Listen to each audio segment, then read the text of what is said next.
Hi, everyone, and welcome to Dogs Unknown. I'm Sarah Fraser here with my fellow host, Brian Burton. And on our last episode of Dogs Unknown, we invited a couple of Instinct clients on the show to give you a peek behind the curtain and hear what it's really like to take your dog through a behavior therapy program. Today, we are flipping the script and letting you in on what it's like to sit on the other side of the table as a dog behavior consultant who helps owners navigate really complex fear, anxiety, and aggression issues every single day. We're doing this because behavior consulting is a pretty new profession. I think it largely feels quite mysterious and is also a little bit misunderstood by the public, and totally understandable because often, our only exposure to training dogs with behavior issues has come through television shows that can paint a really different picture of the process. There's lots of drama, there's lots of overnight transformations, and the reality of it looks quite a bit different, as you're about to discover with the help of today's guests. And so we are very, very excited to welcome Ayelet Berger, who's the co-owner of Instinct Nashville, Dr. Caroline Spark, who's co-owner of Instinct Portland, and Jessica Wheatcraft, who is founder of Instinct San Diego. All three of these folks are certified dog behavior consultants and have an immense amount of experience helping clients navigate through highly complex behavior issues, often in tandem with like veterinary behavior partners and whatnot. So perfect individuals to have this conversation with. Also, because I know each of you just care a ton about the clients that you work with and bring to your profession a huge amount of compassion and empathy. And so I think, you're just the perfect folks to have this conversation with. So welcome. We're so glad you're here. Thank you. It's great to be here. I feel like we have like a powerhouse guest lineup today. Yes, absolutely. Brian, we just have to do our best to ask the questions and be quiet and let these guys share all their knowledge. So before we dive in, though, I did just want to quickly clear up what's the difference between a dog behavior consultant and a trainer, because I'm sure some folks are wondering, especially because dog training as a profession is relatively new. Behavior consulting is really quite new. So when we think about it generally, dog trainers are, for the most part, going to be someone that you call in to help an owner teach your dog skills like sit and down and stay, and maybe things like potty training or socializing your puppy or basic manners. Whereas a behavior consultant is typically someone that a family is going to reach out to if their dog is displaying some moderate or more severe behavior issues, things like fear, anxiety, aggression, or reactivity. And behavior consultants help with skills training too, but that's generally just one component of a larger program that involves a bigger sort of behavioral health picture. Behavior consultants often started out as trainers and then accumulated additional experience and pursued additional continuing education and often certifications and grew into a behavior consultant role. So just wanted to frame that up so everyone sort of knows the difference. Keeping that in mind and diving right in, I guess I would love to start and just ask each of you, or ask all of us collectively, what do you think are some of the biggest misconceptions people have about what we do as behavior consultants every day? You can do anything and you can fix everything to make my dog better.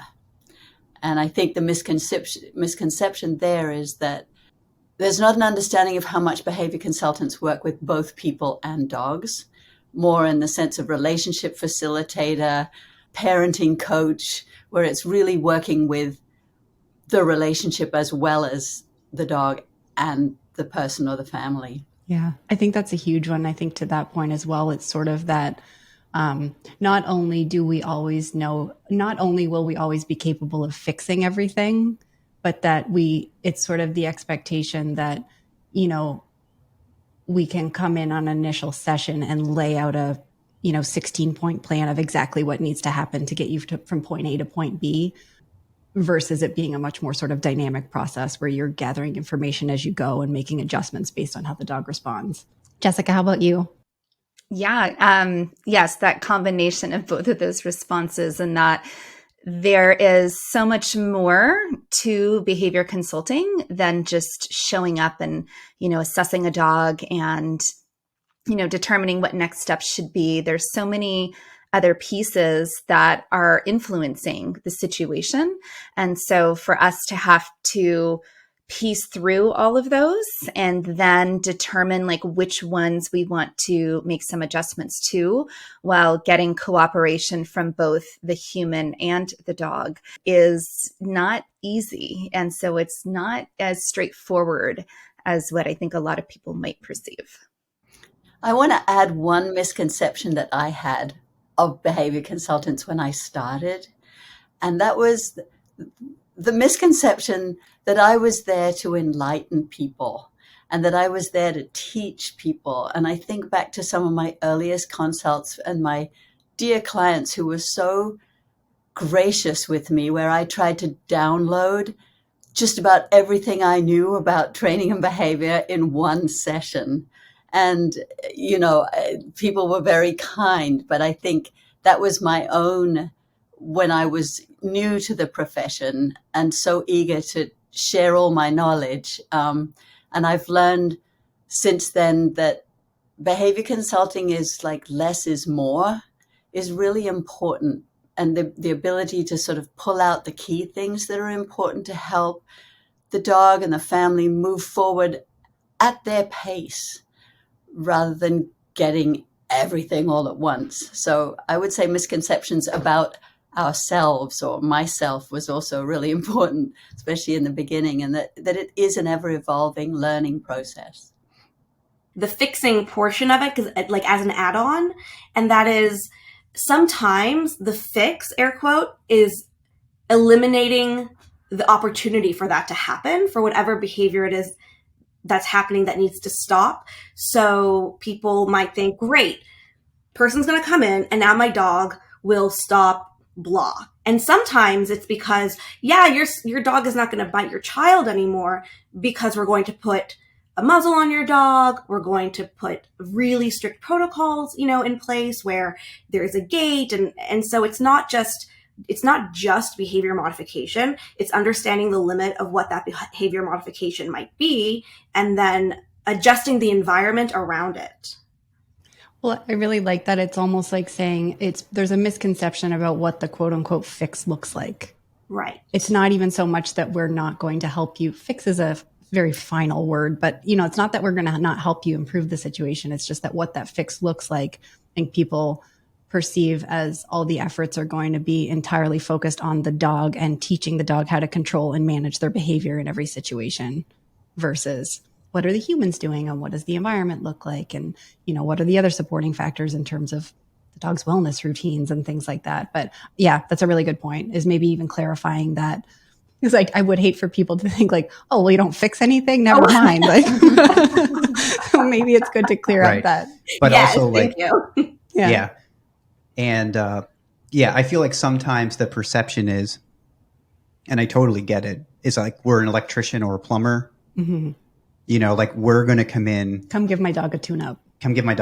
Like we're like the mechanic, right? And if the tune-up doesn't work, I'm going to, be upset that like I paid money for the tune-up and it didn't work. And if that's your perception, I can like understand why that's going to happen. And I do feel like that is one of the reasons why we started to use the word coach. And we might talk a little bit more about that later. But I think that's one of the larger misconceptions, although I do feel like that has been changing recently. So I do feel like people are starting to understand more like what a behavior consultant and a trainer does. But yeah, from the TV drama and things you mentioned before, that is set up to make it look like that somebody comes in and gives the tune-up and then they leave and then you're good to go until your next tune-up 6 months later or a year later. And I think that's one of the largest misconceptions that I see. Agreed. Good. Well, I think that's sort of a helpful place to start from. So if we think about those are the misconceptions, and then I'm sure folks are wondering if they have, a dog who has some fear or anxiety or aggression issues, and we're going through this process and we're not going to show up and, do ABC to or with the dog to resolve the situation and land at some, fixed point of success. Like, I guess, what does the process look like? But more so, how do we define success as behavior consultants? Like, what does success look like? And I know that's a really big question, but I think it would be really interesting for people to hear our responses, because I'm going to guess they're different than how an owner starting out might think about how they would define success or what they're striving for? I think when I consider, what would be success, so when it's hugely dependent on, the individual dog and the individual case, that's always something that we always take into light, that one person's version of success might look completely different from somebody else's. And that's going to be normal because, again, all of the circumstances surrounding any individual case is going to just be highly varied. I think what I would consider a success at the end of the day with any sort of behavior case is that both the dog and the human have a better understanding of one another, that the human knows how to communicate more effectively with their dog, how to read their dog, that in regards to modifying the actual behaviors that we've been brought into, to address, that those behaviors are greatly improved, but the behaviors never really get just swept under the rug or just completely go away. So, that the dog and the human have some other skills that they have learned that they can draw upon, and that both of them, both the human and the dog, are moving through the world in a way that's more relaxed, happier. Maybe their world has expanded in some way because of all of these new skills. So I think it's kind of that combination of like both of their lives have improved because going through any sort of behavior modification program. Yeah. I guess well said. Yeah, agreed. Yeah. Caroline or Ayala, do you have things to add there? I'm sure we all do. I'm just nodding my head a lot, actually. I think that was a great answer. I really like I like that it's so relative to each person and each dog. And because what looks like success to one person is another person's failure and vice versa. So definition by the people that we're working with is more important than anything in a lot of ways. And also sometimes I think, instinct is very much about finding the hope. So somebody might come in with a lower expectation, and our role is to actually elevate that and give more hope. And for other people, some of the problem with the situation is that there is too high expectations and it's sort of crushing everybody's spirit. And to get things more realistic would be a measure of success. And ultimately, I think just having a dog you can live with is important.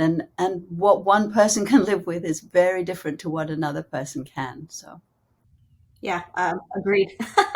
Yeah, it's really just, I look for, has the quality of life for the dog and the human improved to a point that we would consider appropriate, which of course, to the human, I guess, would it be appropriate way for them to live? Because to both of your points, some people can deal with one thing in the exact same circumstance, another family wouldn't be able to.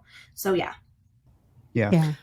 I think the relative part of it is so important. And I agree completely about striving for, certainly one of my own measures of success is, yes, has sort of quality of life improved for both the dog and the owner. And I think the other thing in terms of success for me that I'm often looking for is in those situations and scenarios that were previously causing stress, and causing reactions or whatever it might be. Do the dog and the owner both have a collection of tools and skills and management protocols in place to be able to navigate those successfully most of the time? And navigating those successfully might mean a little bit of avoiding. It might mean a little bit of, very specific protocol of how you go through those situations, like, passing dogs on the street or having guests come in the home. But do the dog and the owner both have tools in place to navigate those quote unquote problem scenarios successfully or peacefully together? Yeah, absolutely. And I do think, I know you said this is like a tough question, but honestly, I think it's probably for most people coming into a consult, probably the most important question. Mm-hmm. And I do think it's really important. And I'm sure we all do this, but like one of the questions I always ask people is like, what are you hoping to get out of this? Like, paint me the blue sky of like what this is actually going to look like. And that's where, to Caroline's point, we'll get people who maybe are like setting the bar at a level where it's like, hey, like we can actually probably go a little bit further than this. but we don't have to necessarily, especially if there's not a welfare impact to the dog. Like there's nothing that said there's no book or checklist that says your dog has to do all of these things in order for your dog to be like well trained or well behaved. And like a lot of times when we talk with clients, it's like, obviously I want you to be happy. I want your dog to be happy, and we don't want them to be a danger to themselves or anyone around them. And within those parameters, like that's going to look very, very, very different. And I think that is when you go to like behavior conferences like we all have, or training conferences, and you sit around a table and everyone's having a beer and talking about different things, I feel like one of the biggest differences between like a skilled or experienced behavior consultant and someone who might be a little newer is the flexibility and what that looks like for the owner, for the dog, in the community environment that they're in, because all of those are going to look very, very different. And that making sure that before you leave that initial session, like both the behavior consultant and the owner should be on the same page about where are we trying to get to? Is it a realistic place we're trying to get to? And maybe here are some milestones along the way, so we can kind of determine if we're heading in the right on the right path, knowing like most things in life, it's going to be a little bit of a bumpy ride, 3 steps forward, 2 steps back. I think this is the 3rd episode I've said this, so hopefully that serves to lock into people's brain, because you'll have those good days and bad days.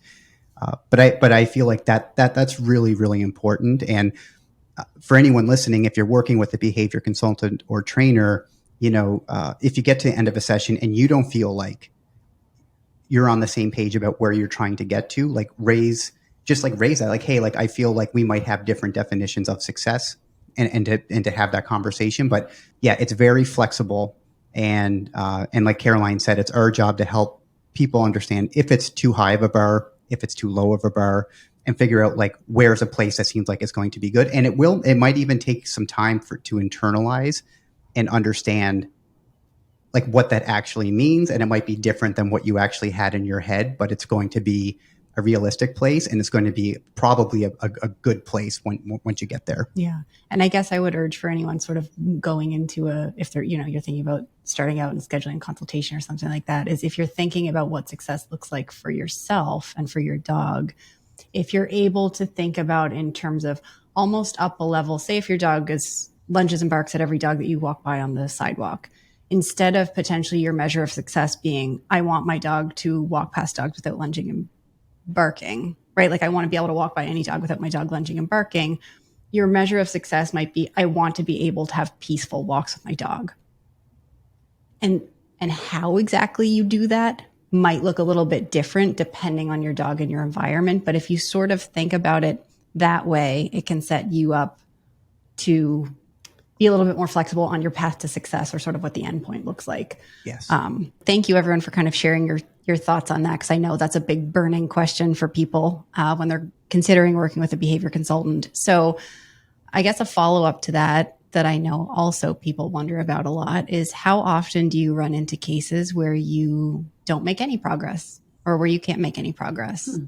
And when do you know that's the case? Do you know it right from the outset? Does it take a while? How do you handle those situations? Don't all jump at once to answer this one. Yeah. I feel like those sorts of cases, I would say, are somewhat rare. I would say, in terms of a dog who's going to make zero progress, I can't really recall I've ever worked with a dog that just didn't make any progress. It's just perhaps the amount of progress is just not one that where, the welfare of the humans and the dog is suitable. But I think those cases are pretty rare. And I think we also tend to see it coming even from the very first visit, especially if you're a skilled consultant and you understand the different factors that are at play that would make a case more likely to be successful or less likely to be successful.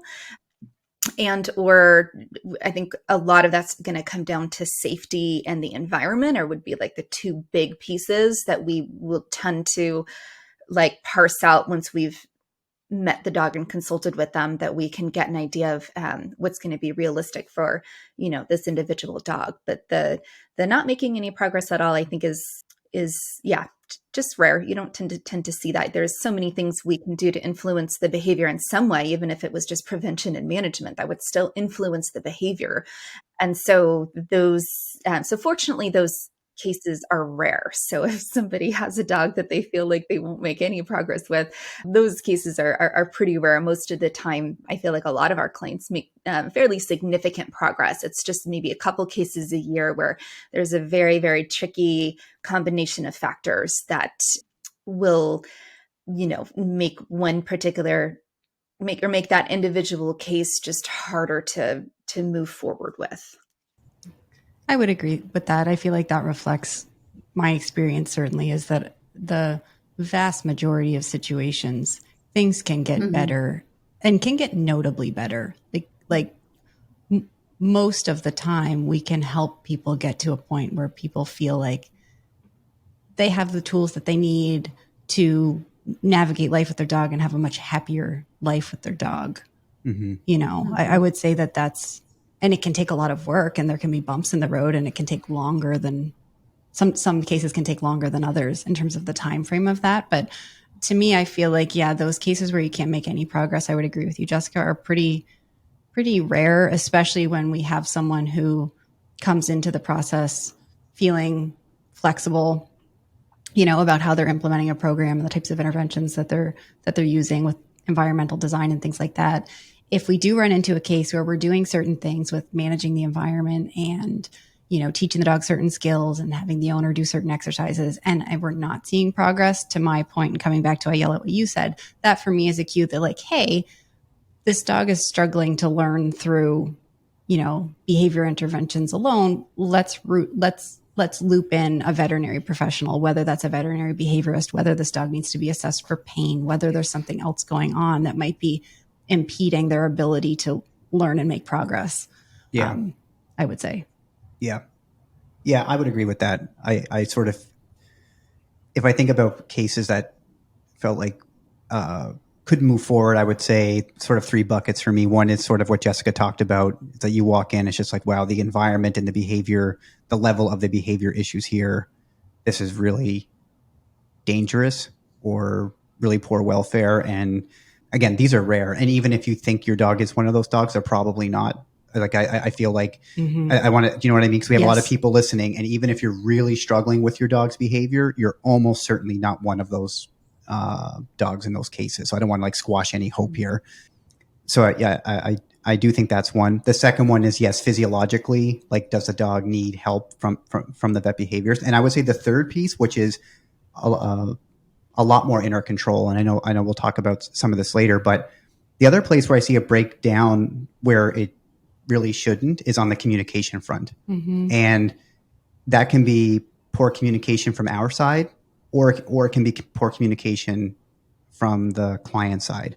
And I don't think anyone has the intent to have poor communication, but there really has to be, this is like really like a team effort. And if people can come in like, hey, here's, and that's why like a lot of times when we, start off anytime I start off a lesson or a consult, and if any of my clients are listening, they probably know this question, but I always ask people like, what's going well? What's been challenging? What's been a disaster? Like, we have to have an open conversation about like what is actually going well, so we know where we're making progress. Where are the challenges? And if you feel like something's just an utter disaster, we have to have a relationship that you can tell me, and I'm not going to get either insulted or have my feelings hurt. Back in my earlier days, to kind of Caroline's point, I think I was much more likely to have my feelings hurt and maybe get defensive. At this point, I'm glad someone tells me things aren't working well, especially if they have like a collaborative approach to it. So I did just want to add in that communication piece, because I think that is where things can go off the rails sometimes. And that's really like in our control. And also as a client, that's in your control as well. Yeah, that's really well said. And I think that sort of leads into this next question, equally important for people. So if we've talked about, for the most part, chances are you're going to be able to make some nice progress with your dog, right? High level statement.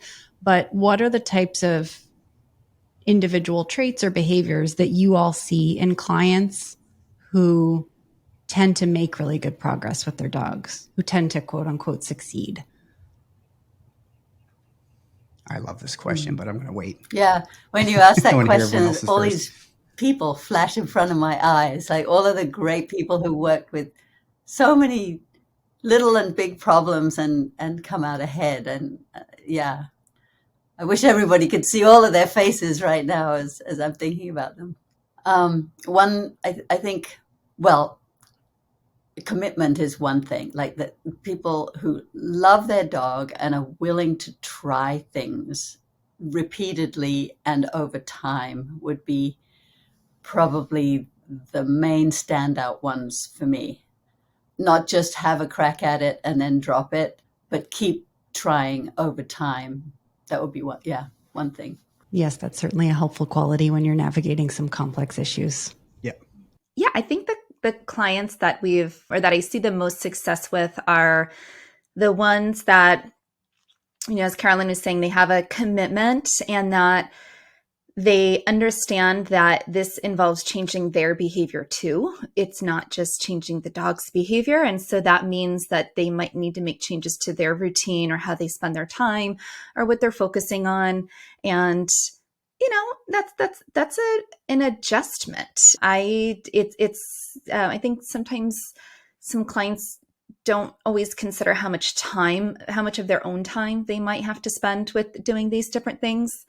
So the commitment, but then also the follow through of all the other aspects that we will make suggestions on. A lot of which I'm sure we'll dive into this a little bit more in this conversation today, but like the whole behavioral wellness aspect of making sure that your dog's needs are being met, because I tend to see that the clients who make a point to meet their individual dog's needs and whatever that looks like for, that individual dog, they are far more receptive to the training and behavior modification piece because their dog is in just a healthier state in general.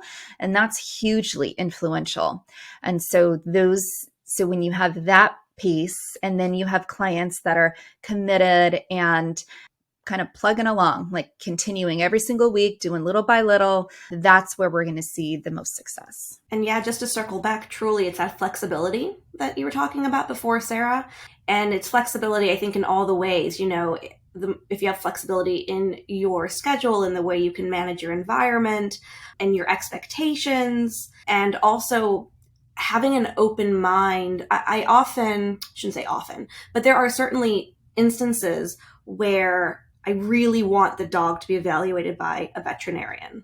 And there are sometimes people will say, this is a behavior problem, so we need to fix the behavior. And there's a lot of resistance in pulling in other professionals, right?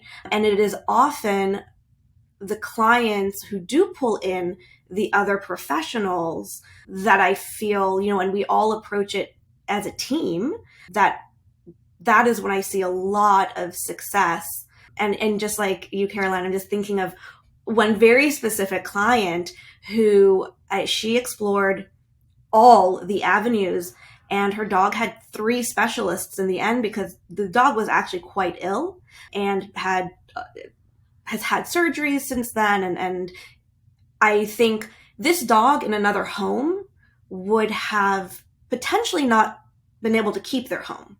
And today the dog and the family is thriving. And it's because there was that, okay, let's see if maybe there is something medical.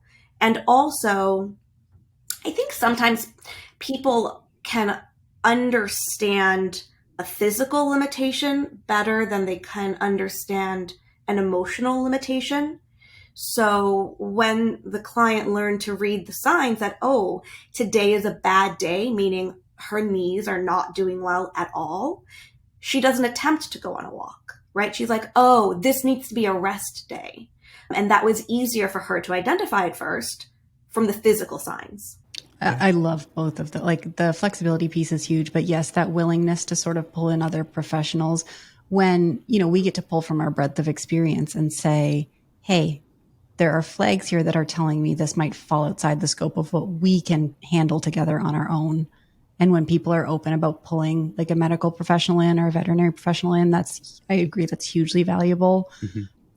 I would say echoing all of what you said and then adding into it, I think one of the things I find over and over again that's incredibly helpful is if folks come into this with the mindset that they want to help their dog, right? How do I help my dog Yep. feel better, get better, have a better life? And that doesn't mean you're not allowed to have goals for yourself to have a better, less stressful life too. That is totally okay. But if your primary objective coming in is how do I help my dog get through these situations better, I find those folks a lot more successful because then you're in problem solving mode, right? Then you're in like curiosity mode. How do we figure this out for my dog? Versus it feeling like, ugh, you know, it's not working. It's not working. Why is this happening to me? And it's hard sometimes because this is stressful stuff. But if you can get yourself in that mindset and then you stay curious, you stay focused on problem solving and helping someone else, I feel like it's a lot easier to then stay committed and stay motivated and stay flexible and be willing to pull in other people. Yeah, that was exactly the top of my mind too, is I think the number one thing for those, and I had the same vision that you did, Caroline, like just so many awesome people who really did amazing things, and getting to watch that is a privilege. But the most common thing was whether they came in with that mindset or they shifted that mindset, because it is really easy when all these problems are happening to you. And we talked about this on the client side of this, is like, it's really easy to feel like your dog is doing this to you. And you can almost feel like you're a victim in all of this going on. And wow, it's really hard to move forward if you're in that mindset. And I really think that's important. And that's not to downplay things like safety and how it's impacting your life, because honestly, all of that is bundled up in focusing on the dog anyways, because if we can help get the dog to a better place and they're less reactive or less whatever, it's going to make your life a lot less stressful. So I would say like that is absolutely like the top of my list. And I think the other really key thing is people really learning how to listen to their dog.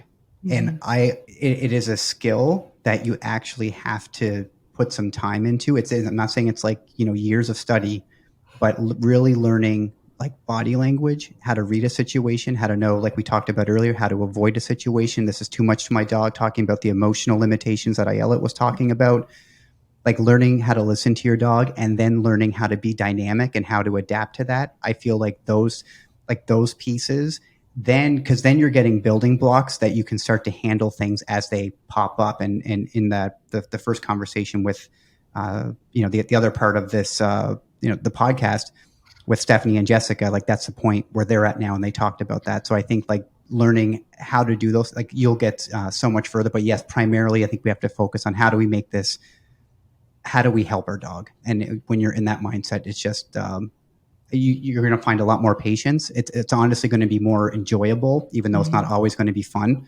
Sometimes it's going to be challenging, but yeah, I would agree with you on that front. I really love that, Brian and Sarah, also because when we're focusing on how do I help this dog, there's no monetary requirements or time requirements or maybe emotional bandwidth, but like, I don't want people listening to think, well, I don't have the time or money to have 5 specialists and have a session, every 3 days and then feel like a failure, right? So I love actually that shift because there's a lot of privilege in being able to have the time, emotional bandwidth, and just cash flow to help some of these dogs. Yeah. Well, I think that's well said. And I think from our perspective too, and I know we're not speaking for all behavior consultants everywhere, but I would think everyone, at least on this call, would agree that if I have someone who's coming in with that mindset, how do I help my dog?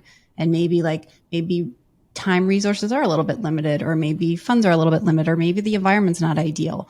We can be very creative in how much time we spend with you and how much we give you to do and try to still make progress, right? Like we can spend lots of time with you and do some of the lifting for you, or we can be very creative in the amount of time we spend and you can still make progress. So if you're listening and you're like, to your point, you're like, well, that doesn't sound like something that's within my reach. Don't count that out. Yeah. I agree. I like what you say, Sarah, and I also want to add, in some of the traits that we're outlining, it can sound like you have to be a perfect person to be able to help your dog. And I think that is so not true, because our dogs do often help us to be better people in the process of living with them. But it's not required that we're perfect. And so when you said, Brian, about this is a skill, you can learn it, I think that's super important. We are human. We're just going to mess up, right? But we can always learn to do better. So the capacity to learn, even a little bit, can make a huge difference in a dog's life. And that's something that, as with dogs, we can break it down into small little bite-sized pieces that are doable. And that's probably one of the most important components of what a behavior consultant does and has the skill for, is to how to tailor the learning process in a way that's actually attainable to both the dog and the human learner.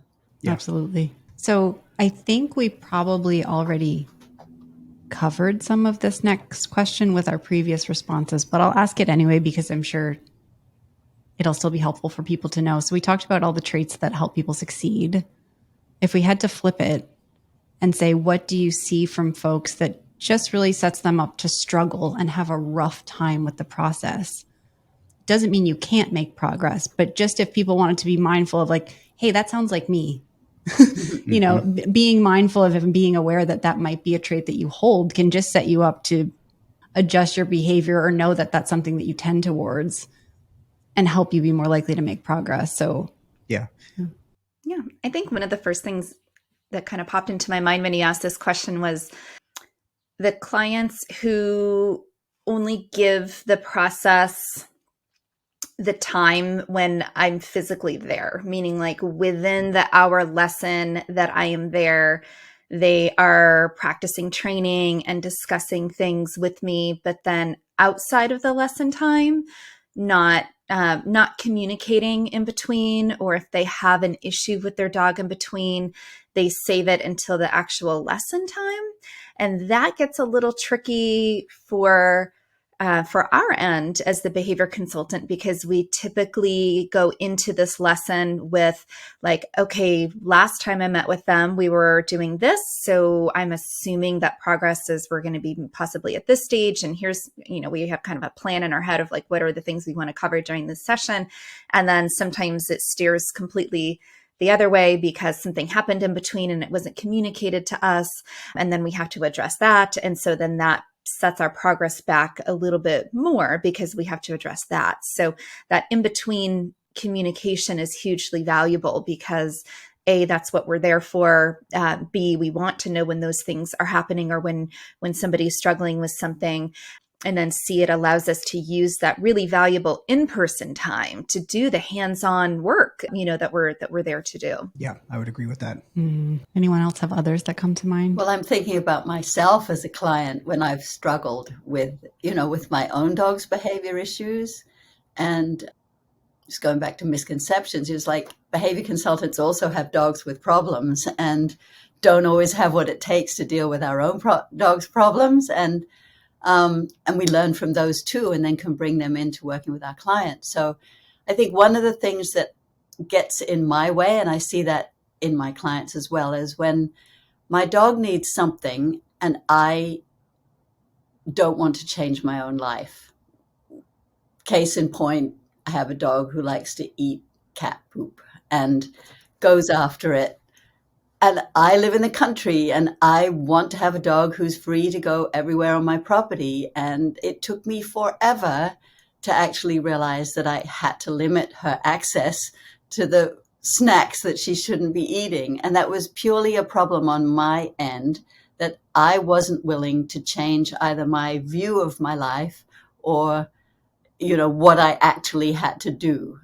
And I think it's a real part of the change process. It's not that you can make yourself not feel like that, but it is an obstacle. And it might be some point where it's a good thing to bring to the person you're working with, to the consultant, and say, look, I'm struggling with this. I don't want to change my life. I hate the idea of having to do X, Y, or Z. And that's really helpful to bring into the consult. Yes, it is. Yeah. That's a great example. I have some thoughts as well, but Ayelet or Brian, do you want to jump in? You go ahead. I have some thoughts, but you go ahead. Okay.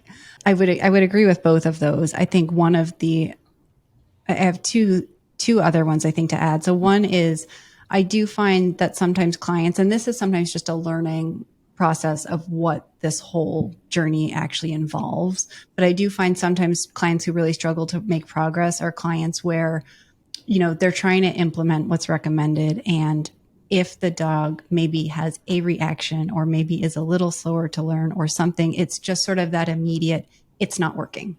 Yeah. Right. The lack of perfection or 100% improvement is viewed as failure, or it's not working, and they just sort of stop. And that can tend to then have them sort of jump around to different solutions And different trainers and sometimes. different trainers as well, looking for that one magic bullet that's just going to immediately take effect. I don't want to suggest that that means you should have to plod along for months on end and not see progress, because that's an issue as well. It is. Right? Like actually saying, I'm not seeing changes. What else can we do, or should we adjust something, is a very important thing to do. And I would say that's actually a trait that can help you succeed. But the immediate sort of throwing your hands up like, oh, it didn't work. Mm-hmm. That I think can be really challenging for people to overcome. And I do think the other one, and this is a little bit stickier, and I don't think it's super common, but I do think that there are sometimes times where we are called in to help with a behavior for which the owner actually like some element of it, or are attached to some element of it, whether it's a dog with separation issues or a dog who's maybe protective of them when strangers approach, or any number of things. There's some element of it that the dog parent or dog owner actually isn't quite that excited about seeing go away or letting go of. And sometimes I think people consciously know that, and sometimes they don't recognize that that's the case. And those cases can be really, really challenging, especially if it's a situation where there's multiple caretakers in a home or a family, and there's sort of different views on the behavior. But even if there's not, I would say that's a big one that flies under the radar sometimes, that I would encourage people to really, really give a hard look to and explore if that's something that you're hearing, and, makes your stomach do a little flip. Yeah. Well, I've had honestly, I've had a couple of those conversations in the past year. And again, from a no judgment perspective, but there does come a point where it's like, hey, like, how do you actually feel about this behavior? How do you feel if this behavior stops? And like having that honest conversation. Because then I agree with you. I do think it's unconscious sometimes. Mm-hmm. And actually talking through it, it's like, oh, and then, and it's even things like, reinforcing those types of behaviors as well without even like realizing it. Mm-hmm. So I would agree with you. And that's actually when I said, you go ahead first, that's what I was actually thinking. And again, I don't think if I think about those cases, I don't think any of them were like maliciously trying to reinforce these behaviors or like liked it in like some weird creepy way or anything, but like there was an aspect there, like they liked feeling needed, or they liked feeling protected. There is a need being met there. And if that's the case, it's almost impossible to move forward, because there's unconscious factors almost working against you, as you're working through that. So. And I guess I would come back to that. So if we circle back to that, like traits that define who's likely to succeed, if you can get yourself in the mindset of how do I help my dog, I think that can sometimes help you overcome those tendencies. Yeah. If you have them, if you're in that situation. Yeah. And the one other one too that I think, I don't know if this falls into, it depends on how you frame it, positively or negatively, but I do think, to Caroline's point, and this is always important too, working, like, it's okay to make mistakes. It's okay if you don't know. It's okay to try things. Like, I'm going to walk past this dog and your dog wasn't ready for it. Like, that's totally okay. It's really important to also be able to like self-reflect on, hey, what could I have changed in this situation, or what decision could I have made differently? Because when those mistakes happen and you don't reflect on it that way, the blame usually gets cast either at the dog or back at the trainer or the behavior consultant, which I'd rather be directed at me, because that's fine. We can talk about it. But especially if it's being kind of like blaming the dog or the dog's doing that to them, but like that, like sort of, hey, like what could I have done differently? Not from like, oh, you made a mistake and you shouldn't have made that mistake. Just more like using the mistakes as a learning opportunity on what has to change. And I feel like if you can't see mistakes as just sort of like more information about what we need to adjust, what you need to talk to your trainer, behavior consultant about. But I do feel like that's one, and that can definitely impede progress because you're just missing one of your best learning opportunities. Was just, I made a mistake making that choice. Let's try a different one next time. And if you're spinning your wheels over the course of, a few weeks, like to your point, like, we might have to adjust something, but being able to treating mistakes as information, just like we look at our dog's behavior as information, I think is really, really important. Yes, I would agree with that. Well said. So hopefully that's helpful for people to hear. Moving on, just on we won't spend a lot of time on this, but just on a more personal level, because I know we've talked a lot about sort of what types of traits clients might have that can set them up for success, and how do we define success and things like that. Are there certain either human personalities or certain dog issues or situations that you all find especially challenging to work with, either on just a personal preference level or on a more like technical level? I find that if someone is not a person who in their day-to-day life or in their personality feels comfortable expressing how they're feeling in some way, that can be difficult because I don't know how to adjust. I don't know, I get a window when I'm in the home and I don't know what's happening all of the other days and moments. And so that can be really challenging for me, even with learning how, throughout the course of my career, learning how to ask the questions that bring forth, some information. There are people who really feel uncomfortable with any level of confrontation, or, it doesn't even have to be confrontation, but just something that they perceive as like, well, I don't want to hurt her feelings, right? So for me, I'm extraordinarily direct and open. And that is something that, I love about my clients who are also. That's why you need to come back to New York someday. I'm saying 10 years in the city changed me. No, Nashville would be very sad to lose you. I know. I'm looking forward to my next Nashville trip in the fall. So. Jessica or Caroline, do you have things that come to mind, either from the dog or the human end of things, that you just personally find challenging? Yeah, I was waiting for you, Jessica. Shall I go? Go ahead, Caroline. Well, I was sort of going to go the opposite to Ayelet in a way. Like you said, you're open and direct. I think I am also, but my background is sort of non-confrontational. My cultural heritage is like that. So someone who comes on pretty strong and aggressive with me, I'll have to work on myself to be able to stay present. And I mean, I'm not, it's strange to be a behavior consultant and not really like working with aggression, right? Like, but that's not really my strongest suit. And I think knowing where we're good and where we're not good, or where we don't, our best talents aren't really best applied is a really useful skill, because nobody can be all things to everybody. And over the course of my career, I stopped trying to be all things to everybody and was more successful and probably kinder and better and nicer to people than I ever was before, just because I stopped putting a lot of pressure on myself. So those kind of high pressure situations where someone's pressuring me to be something that I'm not, or I'm doing that in relation to somebody else, those are kind of complex situations for me.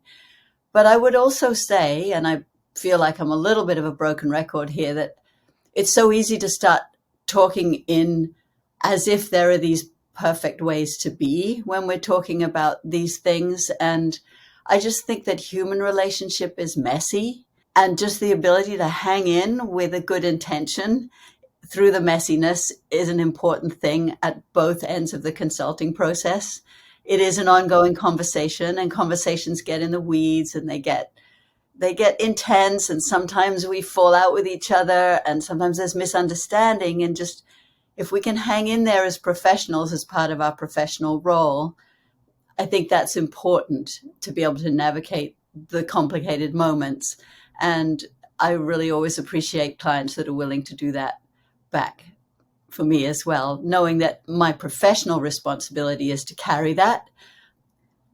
But on the other hand, people are amazing in what they do and how they interact in these consulting processes. And I've learned so much from so many people. And I love that it's illustrating, right, that listen, if you have a behavior consultant and you've tried, but you're not meshing, this can be a long relationship that you have with them. And I think it's completely reasonable to say, hey, is there anybody else on the team that maybe this is what works for me, right? Kind of like for anybody who's gone to therapy, right? It's like, what works for you? How do you need to be coached? And, we pass clients sometimes. It doesn't happen often, but there have certainly been times where I'm like, hey, I think that maybe this would be better suited for X behavior consultant or trainer on the team. And in the end, what we're set out to do, right?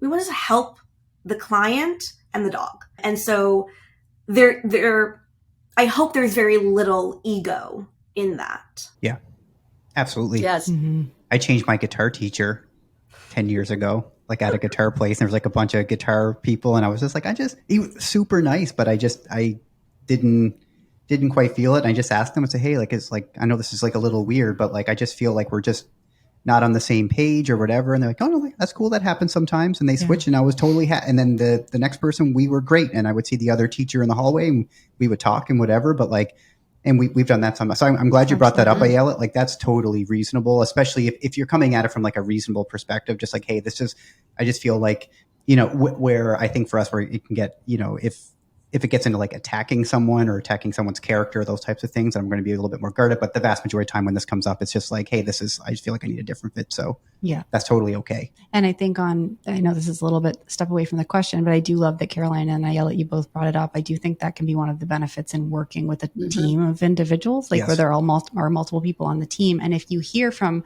a consultant that you've met with, like, hey, based on everything that I've learned about your dog today and your goals and your issues, I feel really confident that you should work with X individual on our team. Take that really seriously, because most behavior consultants, if they have to fight the urge to just help you themselves. Yes. Right? Like we just want to be like, you're here, I'm meeting with you. Like I would like to just continue working with you. If we're referring you out to someone else on the team, it's because we really and truly believe they're a better fit to meet your needs. So just try to be open to that, even though I know it's hard because we can form relationships and attachments really quickly sometimes to like that first person who comes in to help us. Mm-hmm. And sorry, I know that's a step aside from the question, but just since we raised it as like, I felt like it was an important point to make. Jessica, I don't know. Do you have a type that you just find challenging, dog or person? Yes, now that I had a chance to think about it. One of the situations that can be challenging is when you're working with a couple who have opposing views about what to do with the dog, and they are looking to you as like the authority in the room that's somehow supposed to mediate them and the dog. And I would say it's not unusual if we go into a consultation and people have different views, but when that becomes ongoing and something to where there's like literal conflict right in front of you, it's very uncomfortable for us because we're not marriage therapists or counselors. And that is, sometimes that us getting looped into things that are, A, outside of our wheelhouse, but then B, it can just be a little bit uncomfortable for us to try to navigate that because we want to help everybody succeed. But then there are things like those dynamics that are just totally out of our control. That's a great one. Yeah. I have two. One might get edited out of the podcast. Okay. All right. I'm listening. So the first one, which I think is fine, is I do struggle with those complex households where there are like 12 people in the house and a lot of different caretakers. Like maybe there's a housekeeper who walks the dog, and maybe there's a nanny who spends time with the kids and also cares for the dog. And then there's like maybe some older kids who look after the dog, plus two adult parents, and maybe there's like an uncle who lives there or something too, like where there's just a lot of people interacting with the dog. And I think that's just from a personal standpoint, I tend to lean really heavily on relationship with dogs when I'm working through this stuff. And I find it really challenging to say, how do we, if you have, 7 primary caretakers, how on earth do we tackle this? I find that to be really challenging personally. Yeah.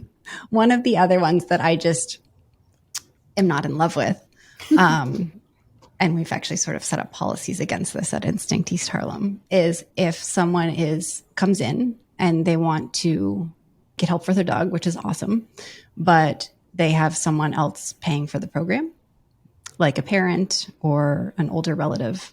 And the reason why I really dislike that is often if there are struggles or bumps and we're in the process of helping someone through, inevitably at some point a swoop in happens where the person who's paying the bill shows up with no context and hasn't been involved in the process in any way, shape, or form to understand what's been discussed.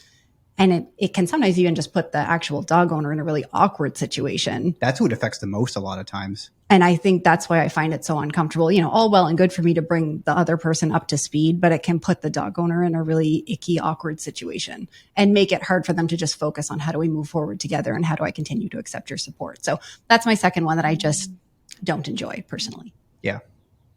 Those are both really good. And when you were saying that, I was like, oh my gosh, yes, me too. Both of those situations are tough for us. Yeah. Mm-hmm. And the one where someone else pays the bill, I will say when I think back to the ones that were really tough, like honestly, the actual owner of the dog was usually they almost had to apologize to us for the behavior of the person who was doing the swooping in. Mm-hmm. And it's just like, you feel bad for them and it's just awkward and it's really tough. And now at the same time, we have done like gift certificates and different things too for people. Like it's not a blanket thing, but. And I think if you're in a situation like that, it can just be nice if the person, it's not like they have to be involved in every session or anything like that, but if there's some level of involvement there and just sort of understanding what's happening in the process, I think that can be really helpful. Yeah. I think everyone got everything. I would say just sort of the other one that I find really, like, I actually love like dog type stuff. So we have like a leash reactive dog, and are we going to get into like dog socialization, or can my dog who's a little nervous at people or maybe a snap at someone, like, is it ever possible for them to interact with different people? I actually love doing those. I think where I find it challenging is sort of the expectation that in order for the dog to be well trained or to be a good dog or a normal dog, that they have to socialize with sort of like in any context under any situation. And if they ever show any sort of signs of being uncomfortable or I'm not talking about biting. Obviously, we never want that.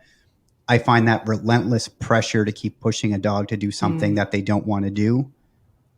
Now, the nice thing is, like, there's a lot of people who come in with that expectation. So I want to be clear, and we help people with that all the time and set realistic goals. Like maybe that's like parallel leash walks, or maybe there's a small circle of friends that they have, or your dog spends a lot of time around your grandmother. So like what can we do to do that? But like, taking them to the farmer's market or taking them to the dog park, it might not be realistic. And I feel like if there's a lot of pressure to keep putting dogs in situations that they're uncomfortable with, I find that really hard. If the guidance isn't sort of taken about like what's actually reasonable, I find some of those, because I almost feel like it gets to a point where it's almost unethical.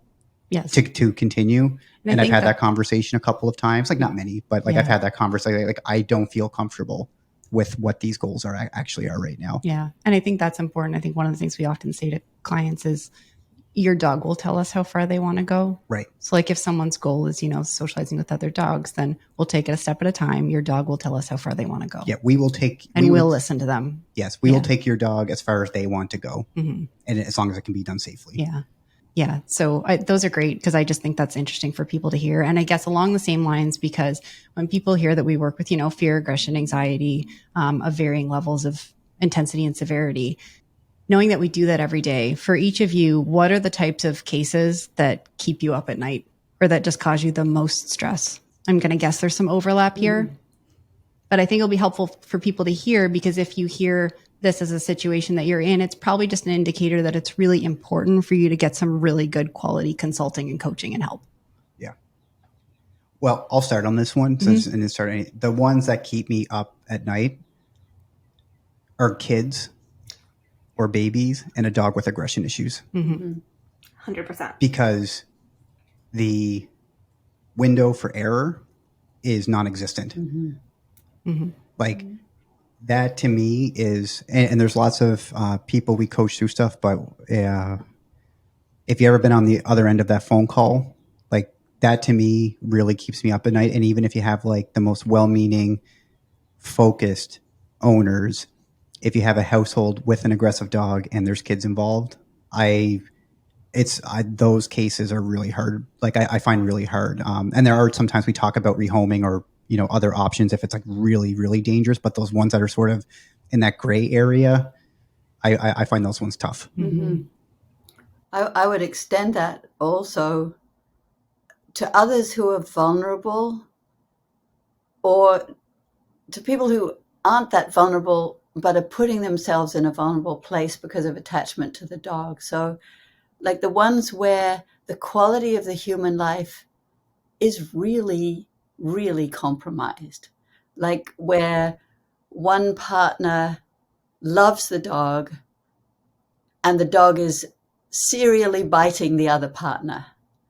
And where furniture has to be, rearranged to the point of, I don't know, covered with tinfoil or, like where people are actually starting to live in ways that are not really how they want to live.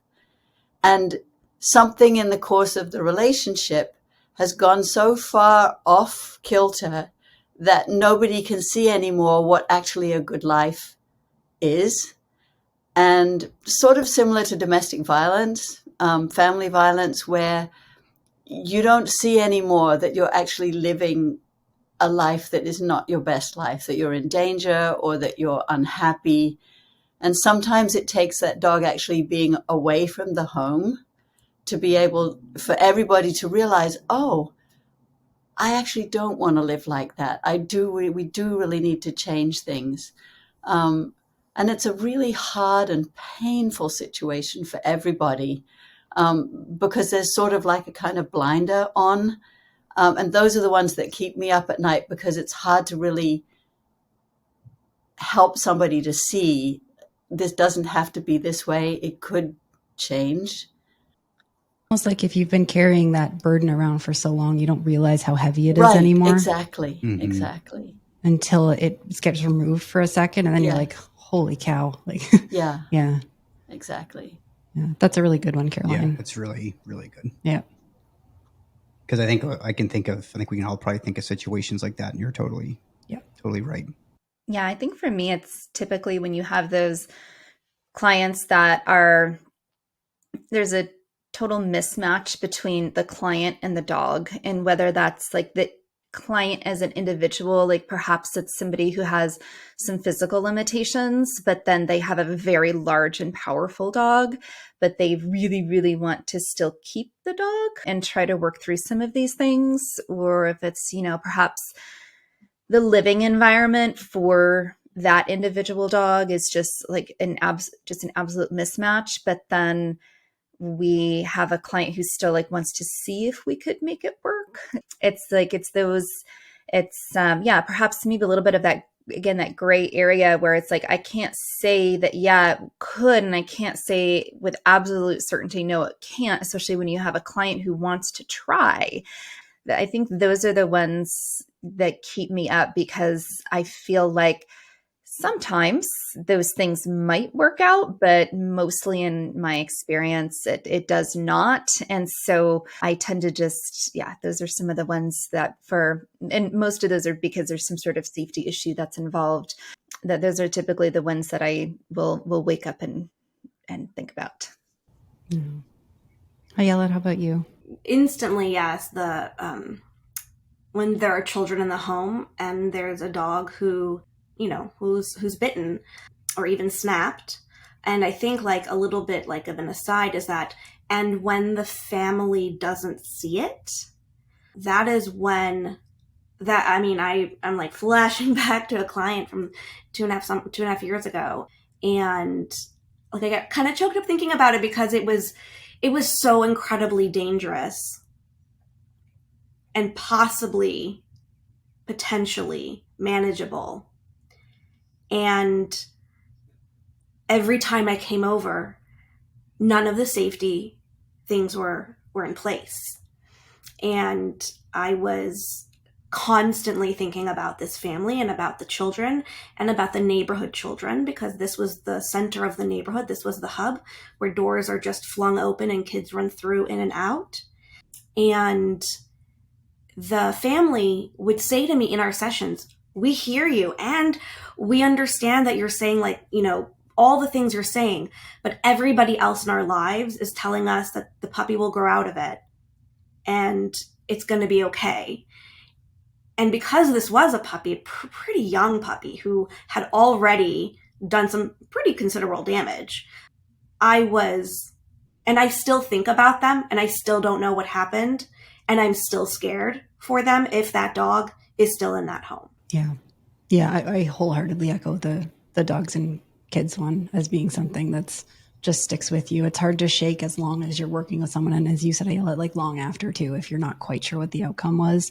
I would say sort of along a similar line, like if there's aggression between two dogs in a household, but it's like big dog directed towards a small dog. And even if there haven't been any serious injuries yet, that is always like you're just kind of waiting to get a phone call or a message that something really icky happened. I think that one for me is really scary.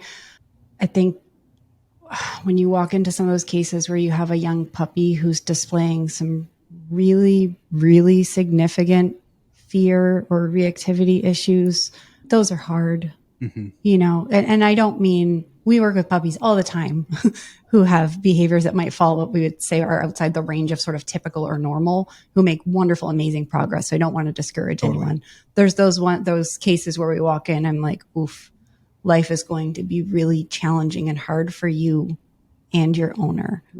Those are hard. And thankfully they happen very rarely, but those are difficult cases and conversations. And I think about those ones a lot. And then I think the last one for me that I find also just weighs on me is any of those cases where, for lack of a better term, a dog in the home is displaying like offensive aggression. So when they're actually getting up and leaving their space to move across the room and bite an owner, those I find especially scary because they're difficult for folks to manage, and it's difficult to maintain a level of safety in the home. Again, it doesn't mean things aren't workable, but for me, I find those keep me up if I'm working with a case like that. So that was all a little dark, but important to identify. So like, why do you keep doing this every day? What keeps you coming back for more? What do you love about being a behavior consultant? I love people and I love dogs. And so for me, it's like the best of both worlds because I love just improving the lives of both of them. And yeah, to have those successes, especially when it involves what I'll kind of describe as like opening up that dog's world more. And maybe it's like a client who didn't know that their dog could socialize with other dogs. And I really help guide them through that process. And now they have a dog who might be able to make some dog friends, or, you know, maybe attend like a well-run daycare or something like that. Or maybe it's a dog who, you know, struggled with new people coming in the home. And, you know, we created some really nice guest routines. And now the owner knows how to have people over safely. It's just about expanding their worlds. To me, it's like we're helping them, you know, both of them are living better lives, you know, because of the work that we've done together. Well said. I work a lot with specifically a lot with dogs who are anxious and have constantly feeling this fear. And I was actually saying this last night to my husband, seeing joy on a dog who has not shown that in, maybe years, maybe ever, and being present for like the first time, seeing not just the dog experience that, like this moment of, I don't know, euphoria, I can't speak to them, right? But then also like that fills my cup. And then I look over at the owners and they are beaming, and it just doesn't get old. Like I will forever and ever be as excited to be part of that moment for the rest of my life. Yeah.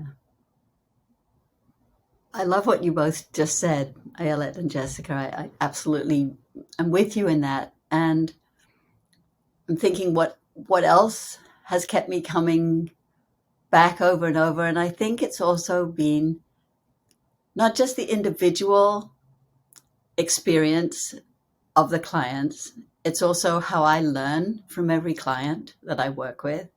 And there's a kind of a feedback thing. Someone learns from me, I learn from them, the next person learns what I just learned, and so it goes on.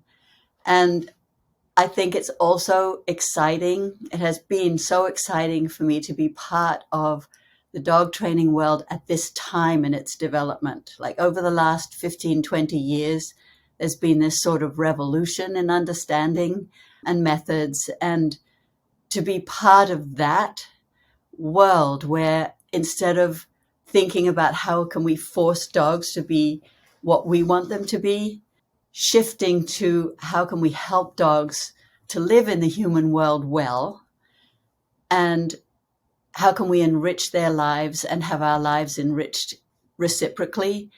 That to me has been so tremendously exciting because it's about changing humans as well as changing the lives of dogs. And it's a constantly evolving process. And so it's now the beginning of tomorrow in this world, even as we reap the rewards of the last, decades of experience and thinking and researching and practicing in this field. So I'm really turned on by that. And that's what keeps me going and moving forward into the future with it. That's great. I love that you called out sort of the bigger picture experience of it all, in addition to sort of the experience with the individual clients. Brian, how about you? It's a big question too. Well, it's a big question, but it's a deep one. Would you like me to go first? No, it's okay. Okay. Doing what we do, and I think doing what we're doing or trying to do with instinct is really, really difficult and really, really hard. But what makes it, there's a lot easier ways to make money. Let's put it that way, right? This is like a really hard thing to do.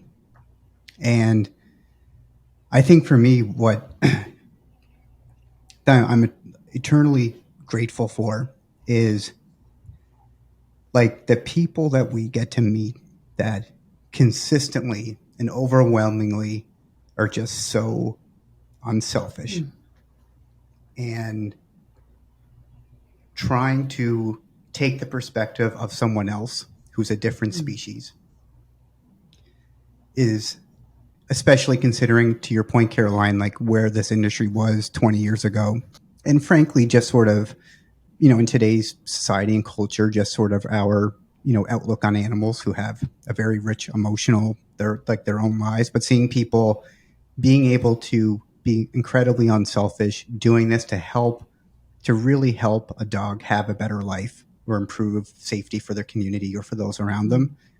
Especially, I know I'm getting older, but, the world can sometimes seem a little scarier, a little meaner. And that connection every day with people just trying to change the world for their dog, and taking that perspective of another living being who's a different species and seeing them do that is that makes it worthwhile for me. Mm-hmm. Sorry, when that question hit deep there, so I apologize. I know we all care a ton about what we're doing, so I'm not surprised that it did, and I hope that comes through in all of the responses today. I mean, I could echo what everyone just said. I don't think I have I don't need to repeat it. I think I share all of the thoughts that you just shared, everyone, in terms of why I keep doing this, the connection that we get to foster between dogs and owners, the relief that we get to provide people, the ongoing problem solving, and just sort of, it keeps you mentally engaged and always learning and pushing to learn more. But I would say, yes, at the end of the day, it comes back to that, it is very good at helping you maintain your belief in the human species in having the capacity for like so much good. Yeah. You said because we know dogs are good, right? Doesn't mean they don't sometimes do things we don't want, but like, yeah, it definitely does that. So yes, I hope that came through today, just in terms of how much generally, if you're working with a behavior consultant, how much they really do care about you and your dog and helping you achieve a positive outcome. I hope this helped to sort of relieve a little bit of the mystery surrounding the process and what it all looks like. I yell at Jessica and Caroline. We cannot thank you enough for coming on today. You all bring an incredible amount of experience to the table, and you did not disappoint in terms of, everything we discussed here today. So I think that's it for now. I hope this was helpful. We will see you next time.